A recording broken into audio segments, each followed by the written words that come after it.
Alright, what is going on, guys? It is XLT here, bringing you a brand new video on my channel, and I know that I haven't been uploading lately. I know that the last video that I uploaded was a while ago, probably 2 weeks or something like that, but I'm back on the grind now. Had to get some school stuff straight, had to get focused on my grades a little bit, just so I could be in a more comfortable place, be in a better place, before I started, committing more to YouTube and all that stuff. So, if you guys are still subscribed, still watching the videos, all that good stuff, I really do appreciate it, while my YouTube has been on pause for a little bit, but we're back in the game right now. About 20 days until the NFL draft happens. I'm going to be pumping out more videos, probably maybe 2 a week is what I'm going to try and work on, more position rankings, more player evaluations, stuff like that. This is probably going to be my last mock draft before the draft actually happens, and this one's going to be taking all the trades into consideration, all the free agency moves, everything that's gone on. This is going to be like a full 180, like everything. I'm going to give full coverage, everything that's happened in the offseason is going to be taken into account.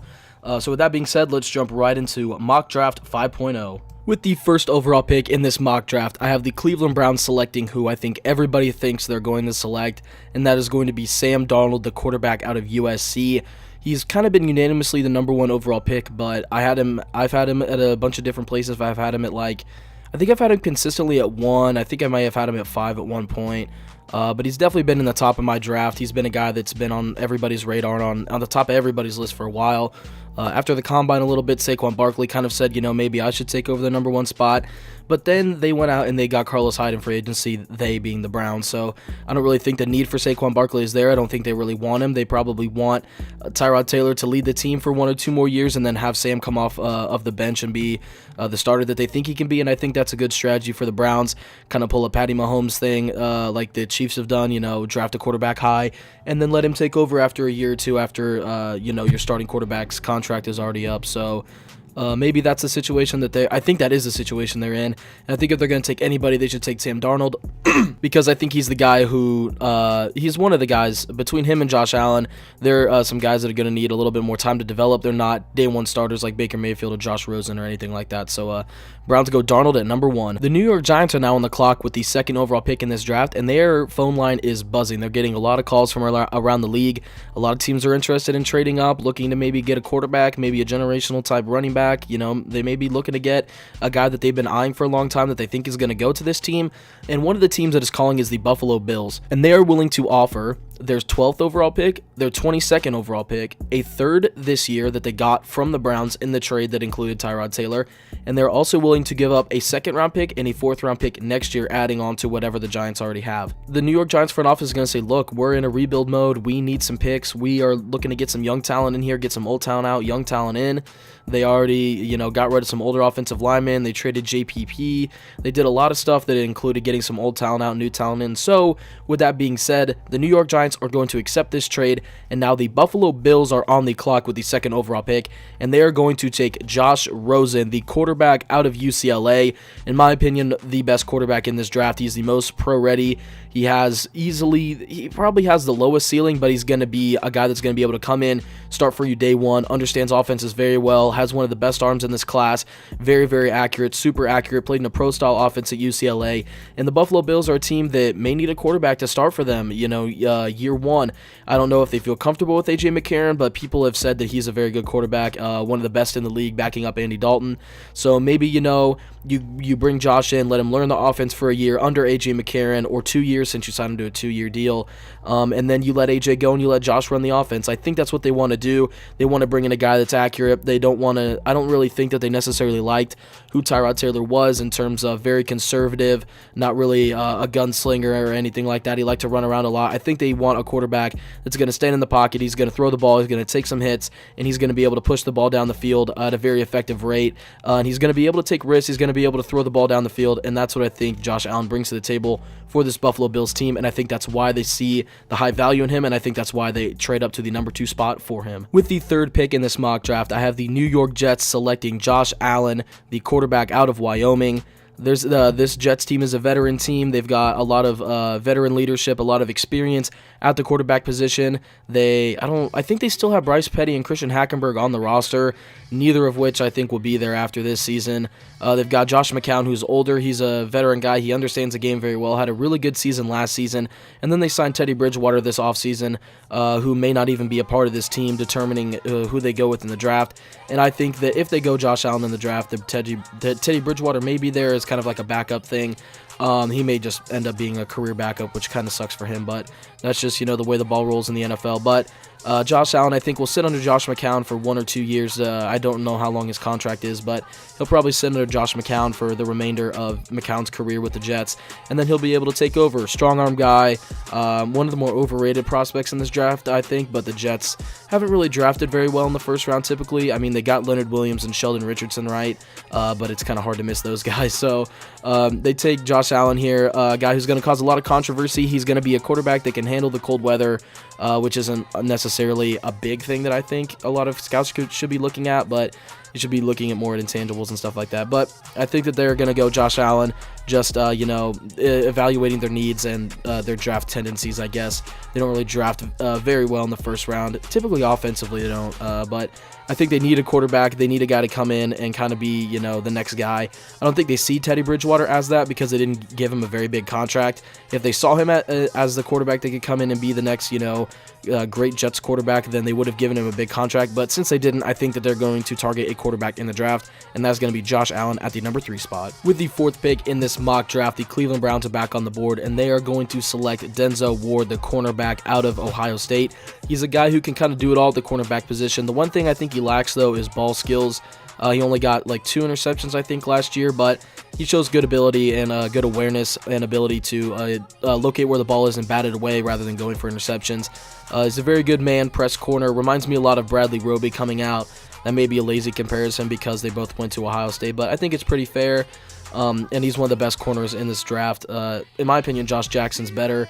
I just like him more watching his tape. I think ball hawkiness is better than being able to just shut somebody down, because with ball hawkiness, you can create a lot more turnovers. But the Browns added E.J. Gaines in the offseason. I think you can stick Denzel Ward in the nickel maybe and have him play nickel corner. I think he possesses the physicality and the speed to play that position. Or you could play him on the outside. E.J. Gaines is one of the best, not best, but one of the more underrated corners in the NFL, and I really do like him as a player. He had a very good season last season for the Buffalo Bills, and I think that, that corner duo can do a lot. They still have Jamar Taylor. They still have Brian Body Calhoun, so maybe you play Calhoun on the outside. He's kind of shorter, but you could play him on the outside and then Denzel in the nickel just to get some rep. And I think that that's what the Browns will do, help bolster up that secondary that can really help the front seven out, because the front seven is one of the best in football. And I think that if they go with a more secondary player, it can help them out in the backfield, create turnovers, and shut down opposing wide receivers. With the 5th overall pick in this mock draft, I have the Denver Broncos selecting Quentin Nelson, the offensive guard out of Notre Dame. One of the best offensive lineman prospects we've seen in the last 10 years. Super physical, super effective. He's good in the pass and in the run game. And I think with the addition of Case Keenum in the offseason, kind of offering him a big contract, you don't want to have offensive line woes where you can't protect him. I think that's why they went out and they traded for a veteran left tackle. They went out and traded for a veteran left tackle in Jared Veldheer. They got him for a 6th round pick, which I think is a pretty good value. He's a guy that's going to start immediately on the left side of the line. Maybe you move Garrett Bowles over to the right side. And then you have Matt Paradis at the center, who's a very good center. And then you can plug Quentin Nelson at the right or the left guard. I think that's going to help out C.J. Anderson a lot, a guy who hit his 1,000. I think that was his first 1,000-yard rushing season was last season. But with that being said, I think that Quentin Nelson's going to be able to help in the run and in the pass game. He's a very super physical, super smart, high IQ guy, and his technique is very, very good. Some of the best footwork and hand placement I've seen out of any lineman in this draft, and I think he's everybody's consensus #1 overall lineman.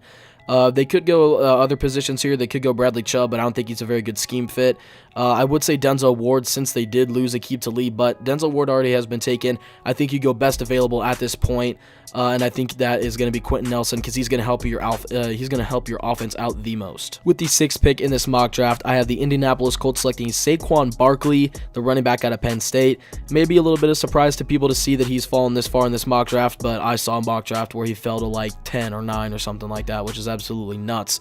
So with that all being said, I think 6 is a good landing spot. The Jets get enormous value out of this, or not the Jets, the Colts get enormous value out of this, switching spots with the Jets and getting a lot of draft picks for the future. I think that's very, very good for them, and they get arguably one of the best players in this draft. In my opinion, he's probably the first or second best. Him and Quentin Nelson are interchangeable, but you get a guy who can be an immediate starter. He can come in, he can help on special teams if you need him to. He can run inside and outside the tackles. He's going to help take that load off of Andrew Luck's shoulders, no pun intended, since he didn't have shoulder surgery this offseason, not in the offseason, but last offseason. He can he can come in and help. You lost Frank Gore in the offseason to Miami. He signed there. You have Marlon Mack, but I think he'd be more suited as a third down running back or just a second string running back to come in, maybe, pass catching downs. Even though Saquon Barkley can do that, I think Saquon Barkley has shown that he can be a 3-down back in the NFL, but Marlon Mack, I don't know if he's ready to start quite yet, and I think Saquon Barkley, I don't think you can pass him up at number 6,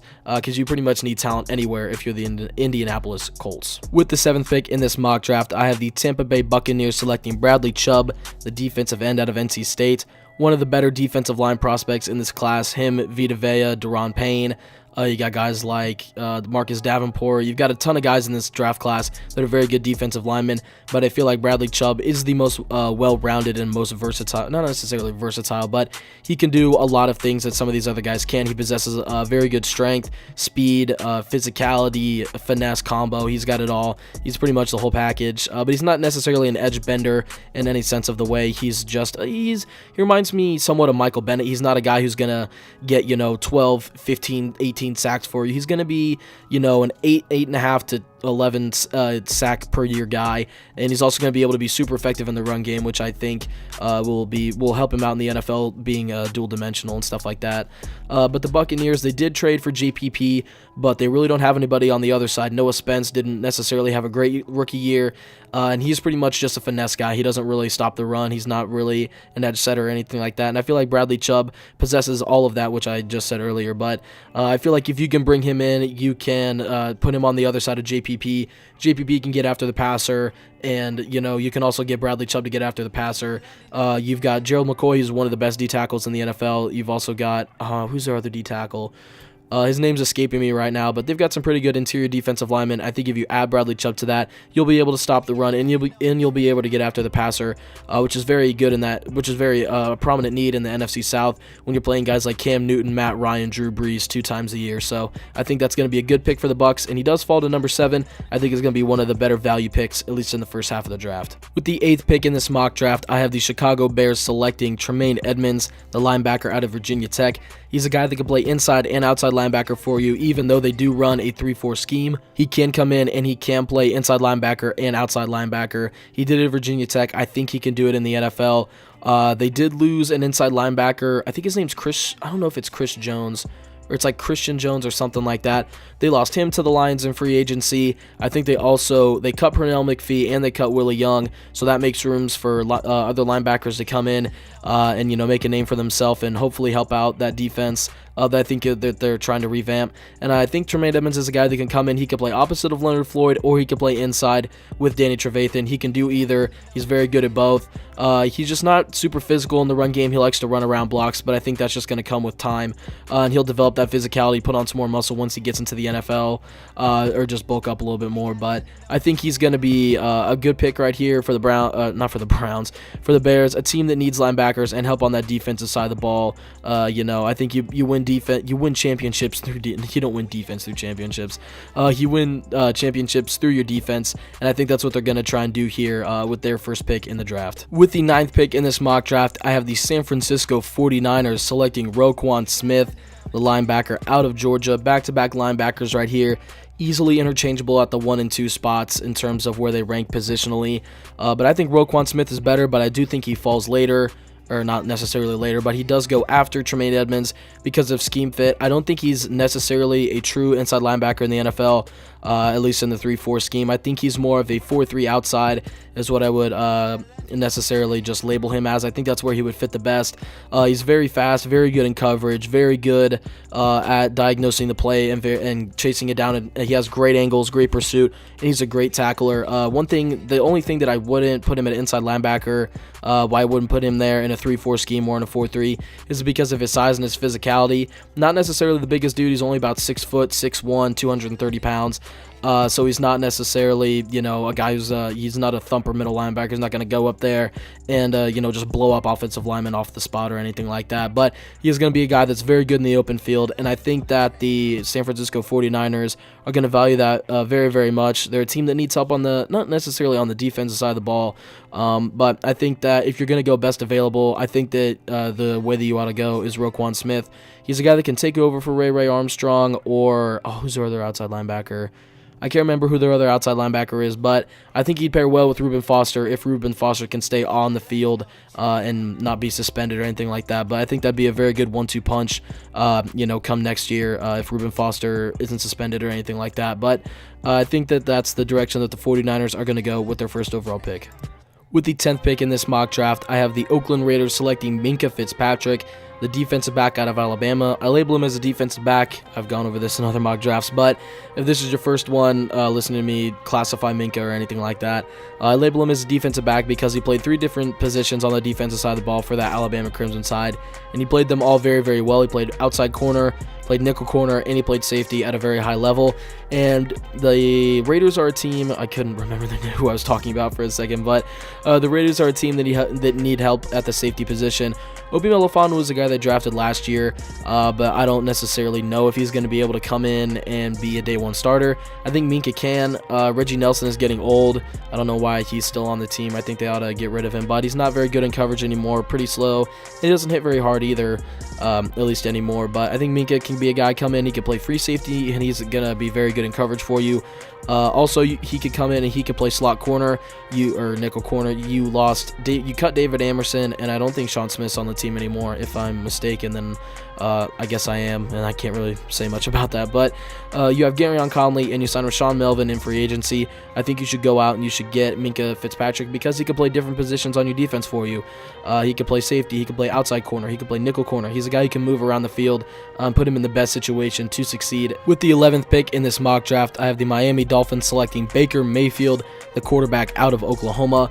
Easily one of the more polarizing players in this draft, one of the more influential players in this draft, and a lot of people have character questions about him. A lot of people have issues with his video that happened like 2 years ago with the police running from the cops. To me, those necessarily aren't really red flags, and it's because he's really turned his act around. He's turned into an outstanding young man. He's turned into a leader on that Oklahoma football team. Everybody looks up to him. Everybody looks to him for passion, and to say something when the team needs it, to rally the team around him. And I think that has, to me, it's negated his behavior issues. I'm really tired of the Johnny Manziel comparisons. They're not accurate at all. He's taller than Johnny Manziel. His arm's better than Johnny Manziel's. He's more accurate. He's not as fast, but he doesn't need to be. He's better in the pocket. He's just a better overall quarterback than Johnny Manziel was. And the comparisons mainly came because of off the field issues. And Johnny Manziel was absolutely wild off the field. Baker Mayfield had one incident, and then he had some on the field incidents. To me, those aren't really necessarily red flags. Those are because he has turned his act around. Johnny Manziel never turned his act around. He just played so good on the football field that people forgot that he was being a little hoodlum behind the scenes and stuff like that. So Baker Mayfield, one of the better quarterbacks in this class, was a Heisman Trophy winner this last season, even though people say it was a weak Heisman Trophy class. I don't really think it was. He had a lot of great talent competing for that Heisman. He had the most touchdowns. I think he might have had the most yards. I'm not sure. He had the best passer rating. He had the best touchdown interception ratio, most touchdowns, and he was the highest graded quarterback, had the highest QBR and all that stuff.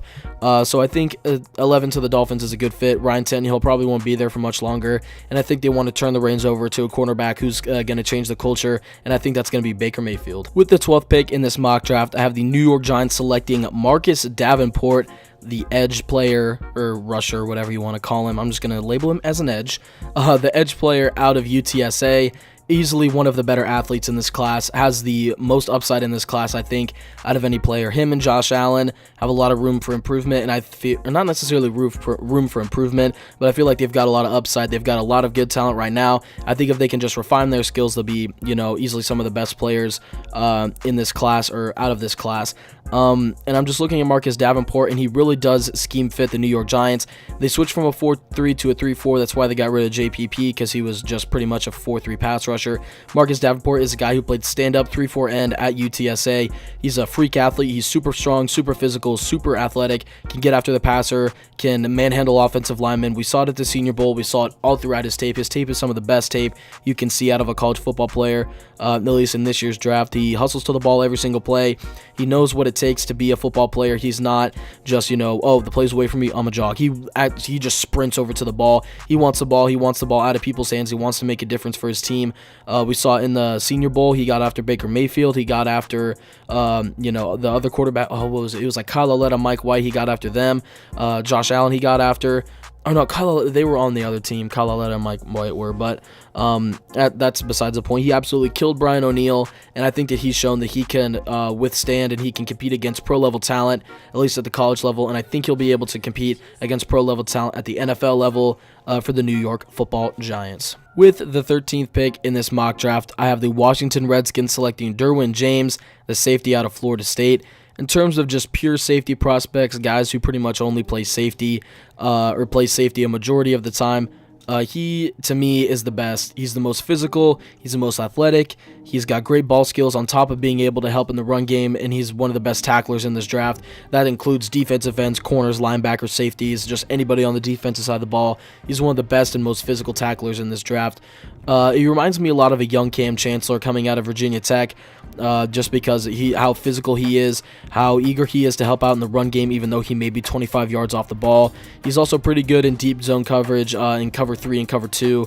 He's very good in that. He's also can come up and he can man in the nickel. He can come in and he can play a money backer position, depending on if that fits the scheme or anything like that for the Washington Redskins. But he can come in and he can do that. He can come off the edge on blitzes. He can come up and just do pretty much anything that you want him to. He's a guy that you can put anywhere on the field. But I think free safety or strong safety is where I think he would fit best. Kind of in a Landon Collins type role, some guy who's not always 25 yards off the ball, but if he needs to, he can be that far off the ball, and he can make plays in coverage for you. He's not necessarily a ball hawk, but he's got good ball skills. The Washington Redskins, after losing Sua Cravens, really kind of need help at that free safety position. I don't think DJ Swearinger is necessarily the answer there. He's one of my favorite players in the NFL. I just love watching him play, because he's a guy who likes to come down and hit and be active in the run game. But they do have Monte Nicholson. I think you could play him at the free and then Derwin at the strong, or you can maybe play Derwin in the nickel. I don't think that that's where he would make the most impact, but you can play him there if you want to. But playing him at free safety or strong safety, I think would be good for the Washington Redskins, because they really do need help on that defensive side of the ball, especially in the defensive backfield. With the 14th pick in this mock draft, I have the Green Bay Packers selecting Josh Jackson, the cornerback out of Iowa. Easily the best ball hawking corner and player, I think, in this draft class. He just has a knack to go up and get the ball. Reminds me a lot of Marcus Peters, how he plays the ball in the air. Doesn't necessarily look at the receiver and look for cues like when his hands go up, when his eyes light up, or anything like that. He looks at the quarterback, plays the ball in the air very, very well. Probably the best in this entire class. In any position in terms of corners, linebackers, safeties, anything.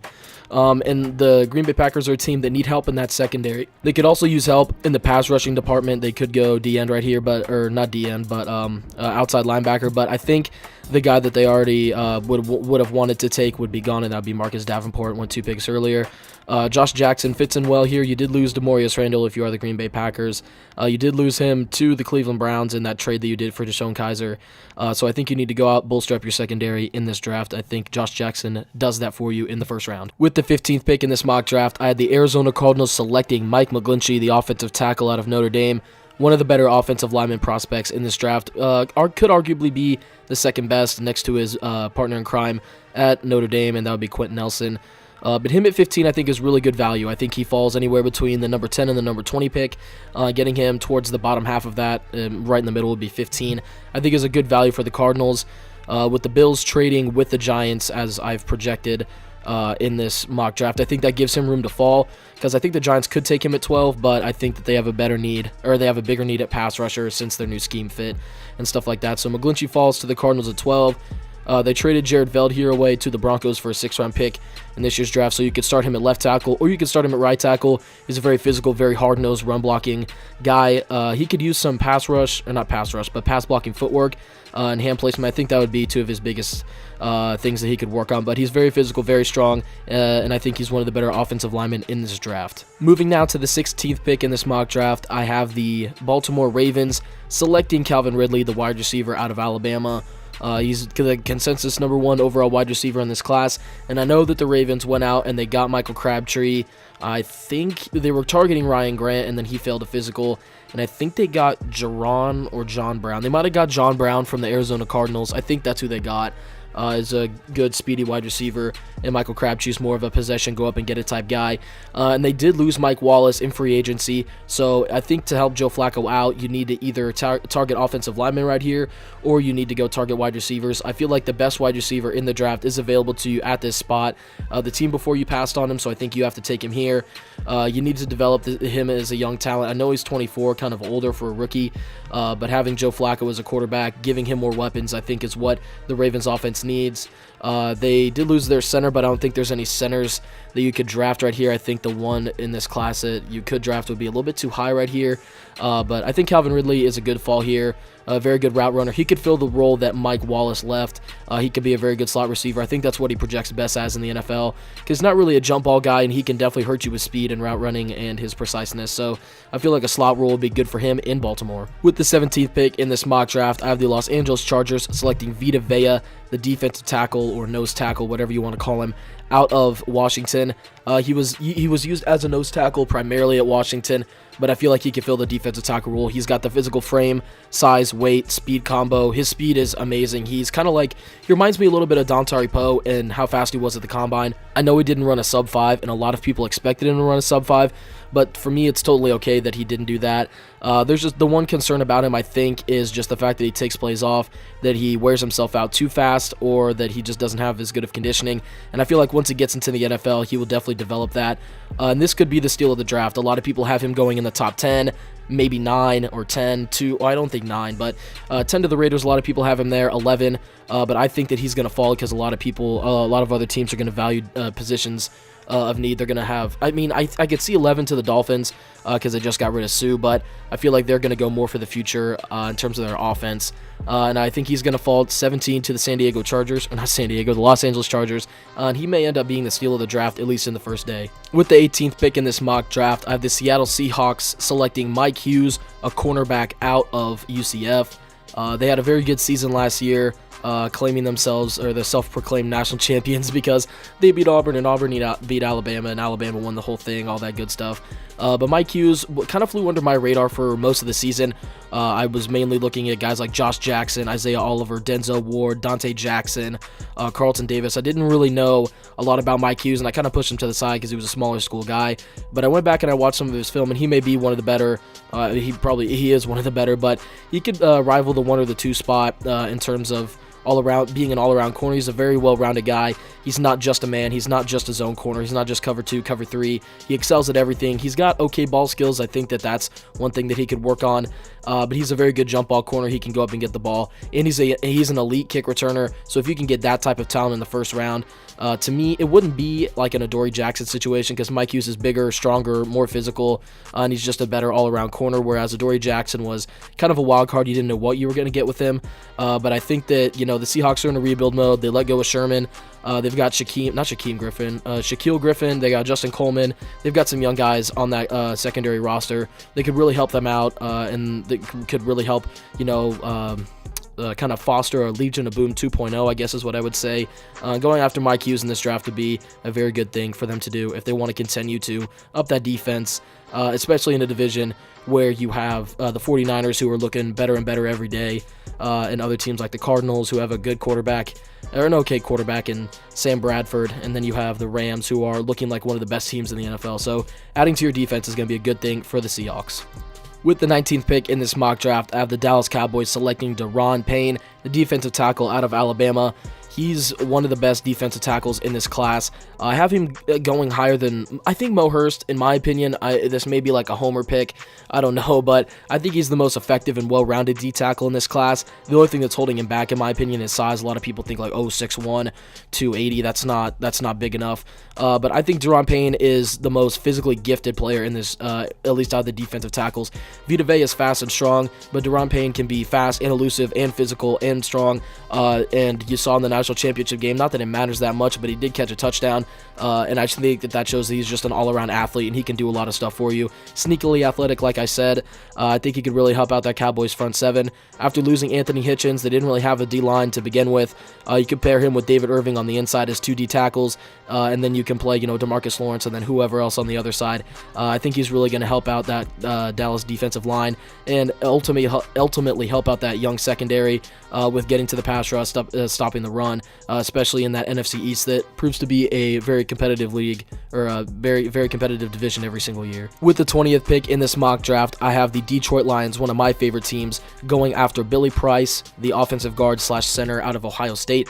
A very versatile offensive lineman, played very effectively at both guard and center for the Buckeyes, even though I don't like the Buckeyes. I think he's a good player. You do have some interior offensive line needs if you are the Detroit Lions. You did lose Travis Swanson in free agency, but you did get a guy from the Jets. I can't remember his name right now, but he can play offensive guard and center. And Graham Glasgow's an up-and-coming player. I think he played very well last season, but not necessarily, all pro or anything like that. And TJ Lang's getting older, so maybe you can plug and play Billy Price day one at the center position. It's a very hard position for rookies to play, but I feel like if anybody can do it, it could be Billy Price. Or you could plug him in over Graham Glasgow and let that guy that you got from the Jets play center. It's whatever the Lions want to do, but I feel like that's the direction that they should go if you want to protect Matt Stafford and make sure that his arm is good and that he's safe for the next couple years. With the 21st pick in this mock draft, I have the Cincinnati Bengals selecting Will Hernandez, the offensive guard out of UTEP. One of the more physical run blockers in this class and one of the better offensive linemen in this class. In terms of interior linemen, I'd probably rank him after Quentin Nelson and then guys like Billy Price. You could put Isaiah Wynn there since he played guard, but he'd be a more versatile guy. And Will Hernandez, I think, would be a good addition for the Bengals. They did trade to get Cordy Glenn, and I felt the tackle was one of their biggest needs, so I think they get good value. They get Cordy Glenn. He's a guy who has been pretty solid for the Bills, and then they trade down to 21, where I think Will Hernandez will be available for them. He's going to be an interior, super good run blocker, one of the most aggressive run blockers in this class. He played really well at the Senior Bowl, competed against some high-level talent, really showed that he has what it takes to be a good guard in this NFL, and he also put up some really good numbers at the Combine. He showed some pretty good versatility for a dude his size and his weight, and his combination of strength and agility and movement is really, really good. And I think if you put him in front of Joe Mixon, that gives Joe Mixon a lot of room to succeed. They didn't sign Jeremy Hill this offseason. They let him go and sign with the Patriots. They still have Giovanni Bernard, and they still have Joe Mixon, obviously. And I think he's going to be the future of that offense. Joe Mixon is. Giovanni can kind of be like a scat running back, kind of a wide receiver. Not wide receiver, but a receiving back out of the backfield, and Joe Mixon should be their main runner. And I think if you put Will Hernandez in front of him, that Joe Mixon was going to have a lot of success next year for that Bengals team. With the 22nd pick in this mock draft, I have the New York Giants selecting Isaiah Wynn, the offensive guard / offensive tackle out of Georgia. One of the more versatile and one of the better offensive linemen in this entire class. I think in his entire year at Georgia, he only let up 4 sacks playing both positions. He only let up 4 total sacks his entire career at Georgia, and he played a lot of guard and he played a lot of tackle. And that's really big in this NFL. You've got guys who play they learn guard in college, or they learn center in college, and they have to transition to guard. A guy like Ali Marpet is going to be playing his third position. Brandon Linder is a guy who's switched from interior lineman, but you don't really see a lot of guys who can play tackle and guard. Brandon Sheriff was a guy who did that coming out of Iowa a few years ago. But Isaiah Wynn's one of the best offensive linemen in this class. And the New York Giants, I know that they just got Nate Solder, but they did lose Justin Pugh, and I don't think they have an immediate replacement. I think it was Pugh. Yeah, they lost Pugh. So I don't think they have an immediate replacement for him right now. But if you go out, I think this is a really good value pick too at number 22, considering the team behind them that's picking really kind of needs this position. But I think you could play Isaiah Wynn day one. He'd be a starter on the offensive line. kind of help out the running back. I mean, you did sign Jonathan Stewart in free agency, but I feel like they could go after a running back later in the draft, maybe add some youth to that backfield, and definitely help protect Eli for the next couple of years. And I think that Isaiah Wynn will do a very good job at that, as he only let up 4 sacks his entire college career at Georgia, which is absolutely insane. With the 23rd pick in this mock draft, I have the New England Patriots selecting Sam Hubbard, the edge player out of Ohio State. I'm going to label him as an edge because I do think that he has the potential to play 4-3 end and 3-4 outside linebacker, and I feel like he could be kind of the next Rob Ninkovich for this Patriots team, and I feel like they would use him in a very similar fashion.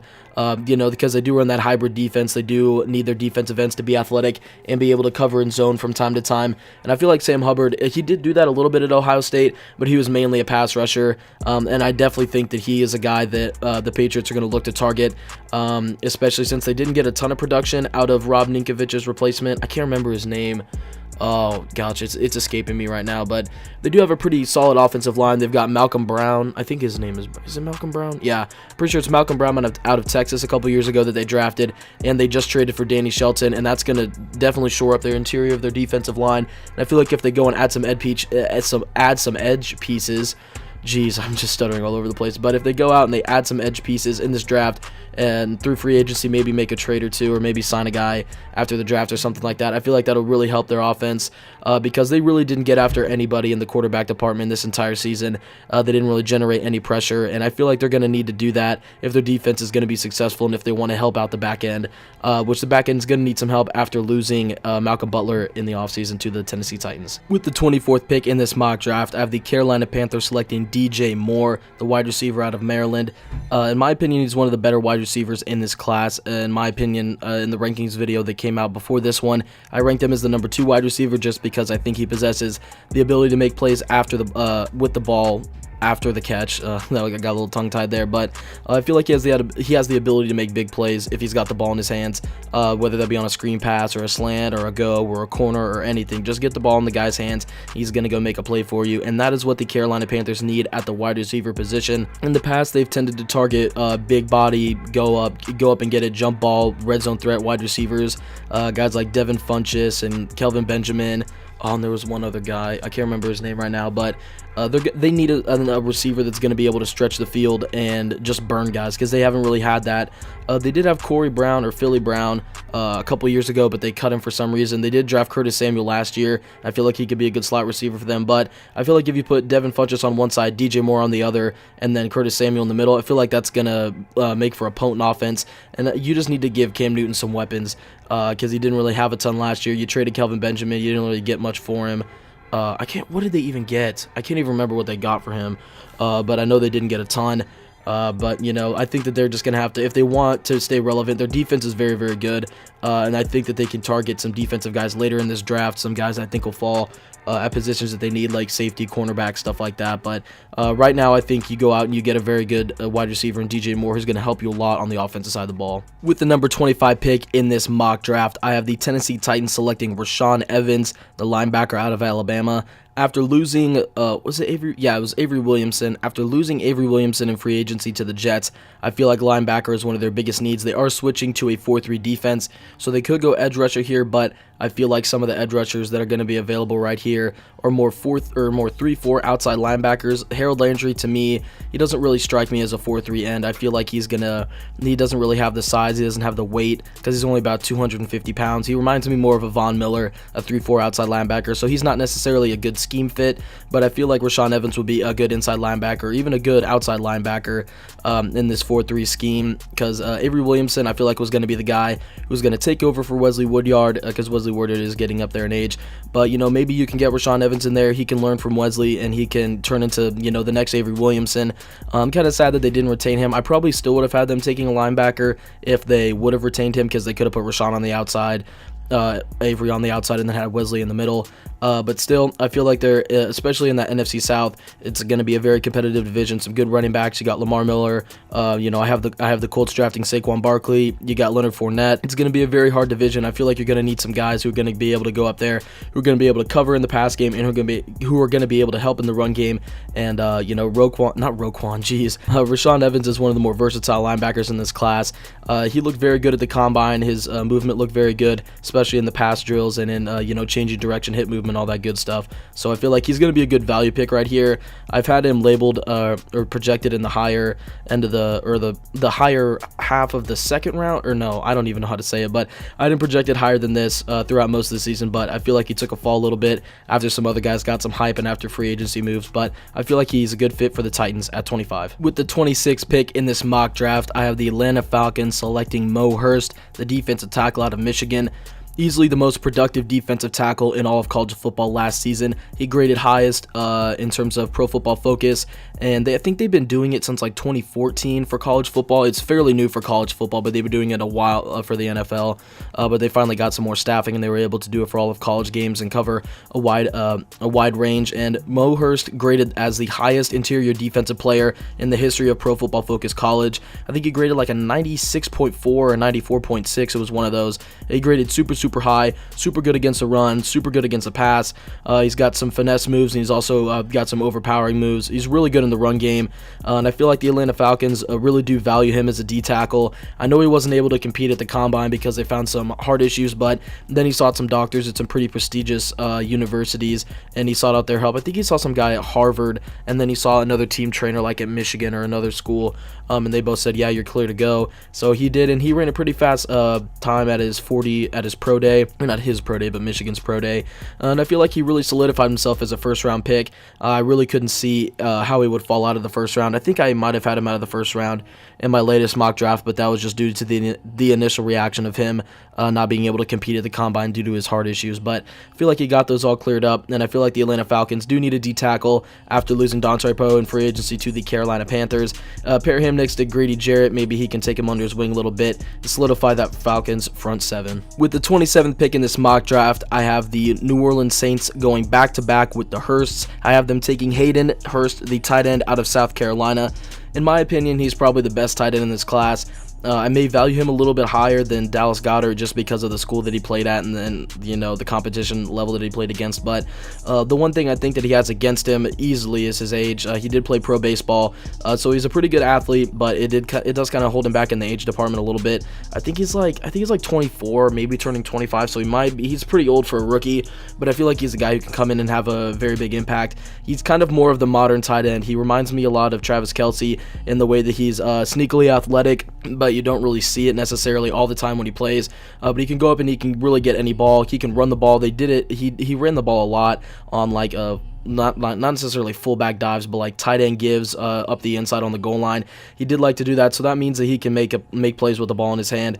And I feel like getting another weapon, especially at the tight end position, for that New Orleans Saints team would be very good. They haven't really had a solid tight end since Jimmy Graham left, and a lot of people thought he was going to go back there in free agency, but he ended up with the Packers, and I think now is a good chance for them to take a tight end in the first round. He's a very good talent. I don't necessarily think that there's a lot of other positions that they would take right here. They could take a quarterback, but knowing the nature of the Saints, I think that they would sit on that probably till the second round, maybe take a guy like Mason Rudolph, or maybe even wait till the third and get a guy like Kyle Aletta.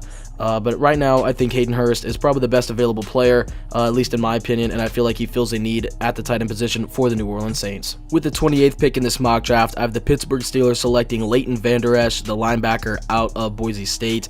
To me, he's one of the better linebackers in this class, but the one thing that I have with him is his mobility. I don't think his hips are very fluid. He's kind of tight. He's not that good in coverage. He's more of a run-stopping middle linebacker, but I do feel like the Steelers are a team that's going to need that, especially with the new additions in the NFC North. Carlos Hyde and the Browns are looking pretty good. The Ravens always have a good run game. They've got a good offensive line, and they've got Alex Collins now, who really emerged last year and proved that he could be a number one running back, especially in that division. And then you've got Joe Mixon, and with the picks I think the Bengals are going to make, or the picks I think the Bengals should make, they could look very dangerous in the run game as well. And I feel like adding Leighton Vander Esch to that mix, him, Vince Williams, Bud Dupree, and then there's TJ Watt on the outside. I feel like those guys can really contain the run. And then you've got Stephon Tuitt, Javon Hargrave, Cam Hayward on the inside. I feel like that front seven is going to be really formidable for the Pittsburgh Steelers, especially if they add Leighton Vander Esch here. Just the thing that I was the concern I said earlier is just his coverage ability. I don't think he possesses a lot of it because he's kind of stiff, and he's not really the athletic linebacker type. He's not like a Roquan or Tremaine Edmonds or anything like that, but I feel like he could be a valuable asset to that Pittsburgh defense. With the 29th 30th pick in this mock draft, I have the Jacksonville Jaguars selecting Connor Williams, the offensive tackle out of Texas. He's the kind of guy who's taken a fall in his draft process. He was ranked as one of the best offensive linemen in the class towards the middle and the beginning of the college football season. Then he's slowly fallen. I think one point I had him in like the middle of the first round, like 12 or something like that, and then I had him falling. At one point I had him out of the first. A lot of people don't have him in the first, but I feel like the tackle is kind of a need for the Jacksonville Jaguars. I think their right tackle is it Kelvin Beachum? It's either Kelvin Beachum or it's Patrick Omameh, and I feel like those guys are kind of both old. They're in their 30s, I'm pretty sure both of them are. So maybe Connor Williams is a guy you can bring in, have him sit under them for 1 or 2 years at the maximum, or maybe you can bring him in and he can be a day one starter. I'm not really sure what they'd want to do with that, but I feel like if you sign Blake Bortles to that extension, you're going to want to protect him. You're going to want to build that offensive line. You've already got Brandon Linder, not Patrick Robinson, Cam Robinson, and then you just got Andrew Norwell, who's one of the best guards in the NFL in free agency, which is an absolute steal of a move because I thought that he was going to land somewhere else. I didn't even think that the Jaguars were an option for him, but that's really good. And you did lose some weapons on the offensive side of the ball. They could go wide receiver here. They could go corner here. They could go maybe defensive line here. Maybe, take, what's his name? I don't know. They could take Calais Campbell's replacement, but I feel like Dante Fowler would do a pretty good job at that. So at this point, I feel like Connor Williams, if he falls in your lap, I feel like you got to take him just to protect Blake Bortles for the future. With the 30th pick in this mock draft, I have the Minnesota Vikings selecting Justin Reid, a safety out of Stanford. As you all may know, or maybe a lot of you don't know, maybe some of you do know, he is the brother of Eric Reid, who is the former 49ers safety. I don't really know why he doesn't have a job yet in the NFL, but he is visiting with the Bengals today at the time of me recording this video, so that's good news. I really do like Eric as a player, and I hope he lands somewhere where they will use him a lot and hopefully in the right situation. But we're not talking about Eric today. We're here to talk about Justin. In my opinion, he's one of the more versatile and one of the more usable defensive backs in this class, and that's kind of been the theme a lot of in the new NFL is guys that can play multiple positions. You got Minkah Fitzpatrick, Derwin James, Tremaine Edmonds. Now you've got Justin Reid at the bottom of the first round. A lot of people said that he's an NFL caliber nickel corner, and I do agree with that. It's just his speed kind of concerns some people. He did run like a 4.53, which some people, I know that's really fast. A lot of people don't understand how fast 4.5 is, but he did run a 4.53. So I think he projects more as a safety. You could use him more of in a kind of like a Landon Collins type role, where you don't necessarily line him up 20 yards off the ball every play, but you can bring him down. You can't have him cover the flat. You can't have him man up against a nickel. And I feel like that's the thing that the Minnesota Vikings could use to their advantage. Andrew Sendejo is kind of getting up there in age, and he kind of got exposed in the NFC Championship game. He was kind of slow, not really good on his reads. And Eric Reid is a guy that I think brings in immediate speed, coverability, ability to help out in the run game from the nickel and from the safety spot. They do move Harrison Smith around a lot, and I think that, not to say that Justin Reid's going to be the next Harrison Smith or anything, but he's a guy that they can move around a lot, not necessarily play him at outside linebacker or middle linebacker or outside corner like they have done with Harrison Smith, but he's a guy that can cover multiple positions, and I feel like with the additions that they have made on offense, they got Kirk Cousins in free agency. They signed Sheldon Richardson because of Sharif Floyd's retirement, which is kind of sad, but I feel like Justin Reid would help out the back end of that defense, which to me is probably the biggest concern just on the entire Vikings team, besides offensive line. But I don't feel like there's really any offensive lineman that you could reach for right here, especially at the number 30 spot. You could probably just wait till the second round to get a better one. With the 31st pick in this mock draft, I have the New England Patriots selecting Isaiah Oliver, the cornerback out of Colorado. To me, he's one of the best cornerbacks in this class, and to a lot of people he is, but I don't think really people understand how good he actually is, and I don't think they value him as much as they value guys like Denzel Ward and Josh Jackson. I mean, I would still rank Josh Jackson above him, but I don't know about Denzel Ward. I feel like people are just really high on him, so I think that's why he'll go high. But to me, Isaiah Oliver could be the best cornerback out of this class. He possesses a lot of pro abilities and a lot of pro things that Denzel Ward and Josh Jackson necessarily don't. He's very long and he's very quick. His arms create a lot of problems for other wide receivers. He's very good in press situations, and he's very good at playing off. Some of the passer ratings that he allowed on a lot of the passes in terms of like routes, like comebacks, outs, corners, all that stuff. He defends everything very well. He's not just a one-trick pony. He's not just a nickel guy. He's not just a deep threat corner, a jump ball corner, or anything like that. He's not necessarily a ball hawk, which is what a lot of people like to see, but he does go up and he does deflect balls when they come his way. But a lot of the times he just shuts down the receiver, and the quarterback doesn't even, have anywhere to throw it, so throw it in the dirt or throw it over his head or something like that. But Isaiah Oliver could come in and start day one for this New England Patriots team. They go defense in the first round with both picks, picking Sam Hubbard here, or not here, but picking Sam Hubbard earlier, now Isaiah Oliver here, bolstering up that defense, getting a little bit younger, especially after losing some pieces. In Malcolm Butler, I feel like Isaiah Oliver could come in and be better than Malcolm Butler maybe in a couple years. We'll just have to see how that plays out. But I feel like he's one of the best cornerbacks in this class if New England can get him right here. And maybe the steal of the draft, but in my opinion, it's definitely the steal of the first round if they do get him at this spot. With the 32nd pick and the last pick, at least in the first round of this mock draft, I have the Super Bowl champion Philadelphia Eagles selecting Kolton Miller, the offensive tackle out of UCLA. Protected Josh Rosen the entire season and did a pretty okay job at it. That UCLA offensive line struggled at times, and then they looked really, really good at times. The Texas A&M game wasn't one of his best games, neither was the Washington game, but for the rest of the season, I feel like he had a pretty good, he never really let anybody just absolutely tear him apart. And he did pretty good at the combine, posted really good on the bench, broad jump, vertical jump. He was really good in the cone drills, in the just, you know, being mobile and stuff like that. And then today's NFL, there's a lot of really good speed rushers. Not a ton of guys that are going to overpower you on that edge, but a lot of guys are going to try and bend you and run around you and then spin back inside. And Kolton Miller really showed that his hip fluidity and his footwork and his just ability to be mobile, especially at that left tackle position. It's one of the most prized positions in the NFL.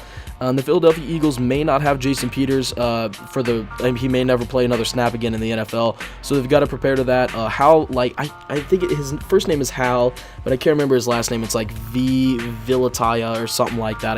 I probably just murdered his last name, but he played pretty good in the playoffs, and while Jason Peters was injured the entire year, but I don't necessarily think they see him as their franchise left tackle, especially because he's a little bit older. I think that they should bring in a guy like Kolton Miller, who's younger. You could sit him, you could start him day one.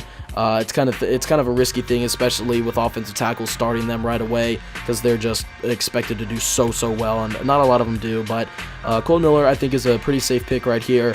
I don't think you need to reach for a linebacker or a D-back that really wouldn't be like a first-round caliber player. But I do think Kolton Miller is a first-round caliber player, and that is going to wrap up the mock draft 5.0. I think it is 5.0. Yeah, it's 5.0. Alright, that is going to do it for the video, guys. Please leave a like and subscribe if you did enjoy. I know that I said it in the intro, but I'm going to say it again. Super sorry for not uploading lately. I've just been focusing on school stuff, had some computer issues too as well, but those aren't really excuses. I just was focused on other things, but now that the draft is rapidly approaching, I kind of got to get back on my horse and start making some more videos for you guys. Player ranking videos, probably some draft like what ifs, maybe some like trade proposals, like weird things that could happen, type of videos like that. Just let me know what you guys want to see down in the comment section below. Probably not going to make another mock draft. I definitely won't make another mock draft. These things are so super hard. I got to watch a ton of film on a ton of players, and not saying that I don't like it, but it's just a lot of work. But I'll just be doing more player evaluations, player rankings for you guys, and I'll be bringing that stuff to you really soon, because the draft is in just a few weeks now. I think it's in about 3 weeks. Yeah, from today, I think it's like 2 Thursdays from now, just looking at my calendar really quick. But yeah, that's going to do it for me, guys. It's been XLT signing out.